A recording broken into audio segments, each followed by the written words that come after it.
For 3 years, we were left with just a cliffhanger that left Miles Morales stranded in the wrong universe. The audience kept waiting for answers that weren't coming. Finally, we have some good news. It's actually happening. For a long time, this didn't feel real. Beyond the Spider-Verse became one of those movies people talked about in the same way you talk about something you're not sure is ever coming back. Not like it's cancelled, but not exactly alive either. It just felt like floating somewhere in between. But it's real again, and it's finally fully and actively in production. And the more exciting thing is that it now has a date. June 18th, 2027.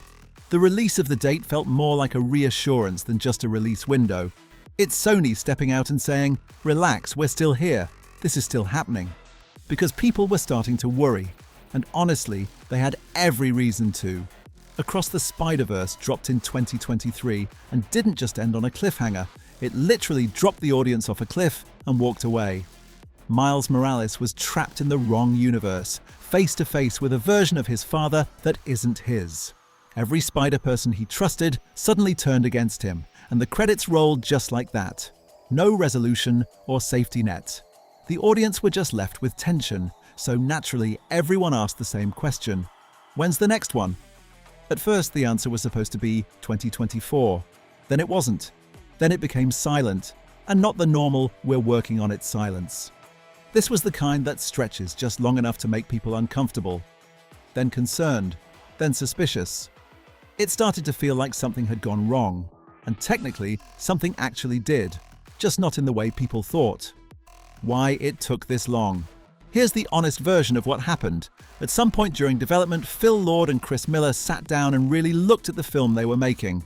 Not the idea of it, not the potential, the actual version in front of them. And it wasn't fully working. The first half was strong, the opening landed, the setup was solid, the emotional groundwork was there. You could see the movie taking shape in a way that felt familiar, but in a good way. But then it kept going, and somewhere in that second half, it lost something.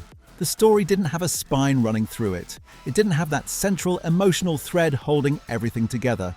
That thing that makes an audience stay locked in even when the spectacle fades into the background. Because that's the truth about movies like this. You can have the most visually insane, groundbreaking animation anyone has ever seen. But if there's nothing underneath it, if there's no emotional engine driving it, it feels empty. And Lord and Miller know that better than anyone. It's the reason Into the Spider-Verse worked. It's the reason Across the Spider-Verse hit as hard as it did. So instead of pushing forward and hoping it would come together later, they stopped. They broke the whole thing apart and went back to the foundation. Back to the question that matters more than anything else. What is this movie actually about? And the answer they landed on was simple: family. Not just love or connection. It was more of pressure and responsibility. The weight of being the person who has to protect others, while also being the reason they're constantly in danger. How do you balance that? How do you keep a family together when your entire identity pulls you away from them? That became the core, the spine the story had been missing. And the moment they found it, everything else started to align. The story had direction again. The big moments had purpose. The spectacle had something real to support it. But getting there, that took real time, but it makes all the difference when the movie finally lands. Active animation. Sony Pictures Animation made it official. The film is in full active animation right now. They confirmed it was not in the "we're figuring things out" animation phase, which means people are sitting down every day and building this thing frame by frame and shot by shot, making sure it exists in real time. That's a different level of commitment. And the word coming out of internal screenings is that the people who have already seen what's being made was blown away. People inside Sony, the same people who worked on the first 2 films, were the ones who had already seen pieces of it and were marveled, and that matters more than marketing ever could. Because these aren't random executives trying to hype a release. These are people who already know what this franchise is capable of. They helped set the standard. They know what ambitious looks like, and they built it twice. Into the Spider-Verse changed animation completely.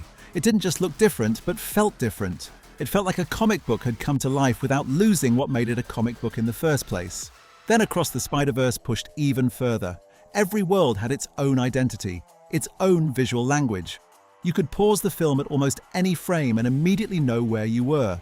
That doesn't happen by accident. So if the same people are looking at Beyond and saying, "This is next level," that's not hype. That's literally creating awareness of something mind-blowing. Whatever they are building now must definitely be apparently clearing the bar. The Spot isn't the same anymore. The Spot started as a joke. That's the part people forget. At the beginning of Across the Spider-Verse, he wasn't intimidating. He wasn't even taken seriously by Miles. He felt like a side problem, more like a distraction, and the entire movie quietly flips that idea on its head. So by the end, he's not just dangerous, he's inevitable, and now he's changing again. But this time, it's not just power, it's how he exists. His design in Beyond is moving towards something more abstract, less stable, and less defined. And that makes perfect sense. Because at this point, the Spot isn't really a person in the traditional sense anymore. He understands the multiverse. He can bend it, move through it, and break it. He's not operating under normal rules. So why would he look like something that is? The more control he gains, the less recognizable he becomes. He becomes less human and way less physical. In fact, he's more like an idea than a body. And that's exactly the kind of storytelling this franchise is good at, using visuals to tell you what a character is becoming before they even say a word. You don't need dialogue to understand him anymore. You just need to look at him. How they're actually building this. Phil Lord and Chris Miller aren't playing safe with this one. They're using something called virtual pre-production. This is basically building the movie in a digital space before committing fully to animation. Think of it like rehearsing the entire film. They map out shots, camera movement, positioning, and timing. They solve problems early before those problems become expensive, complicated, and impossible to fix later. And for a movie like this, that's not even optional. Every frame in this franchise carries weight. The lighting matters, the angles matter, the way characters move through space matters. Nothing is random, so instead of rushing into animation and figuring it out as they go, they're slowing down and getting it right first. Which tells you something important. They're not trying to just finish the trilogy, they're trying to stick the landing. Peter B. Parker is back. Jake Johnson confirmed it himself. He's back in the booth, recording and working. Which means Peter B. Parker isn't just showing up for a quick moment, he's actually part of the story again. And more importantly, Johnson didn't just confirm his return, he talked about the script. And he didn't give the usual vague, "It's great, fans will love it" answer actors tend to fall back on. He was specific. He likes it. That matters. Because Peter B. Parker was never just comic relief. In Into the Spider-Verse, he was something deeper, someone who had already lived the life Miles was just stepping into and failed at it. He was messy, tired, and broken. Somehow that made him real. By Across, he had changed. He had grown and built something again. So where does he fit into Beyond? That's still open, but the fact that he's here and that the script gives him something meaningful to do, that's a good sign. Scarlet Spider wants more. Andy Samberg plays Scarlet Spider in this franchise, and he's made it clear he wants a bigger piece of Beyond. He said it directly. He wanted a larger role for the character in the upcoming film, and the way he said it wasn't the kind of throwaway comment an actor makes to be polite about their involvement. Theirs was nothing casual about it at all. It sounded like genuine investment, like someone who has thought about where this character could go and wants the chance to actually go there. Scarlet Spider has an interesting position in the Spider-Man mythology. The character carries a complicated history.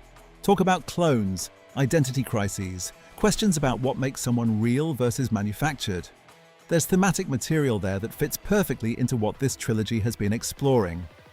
Miles has been dealing with questions of identity and destiny from the beginning. Scarlet Spider's whole existence is basically a walking version of those same questions.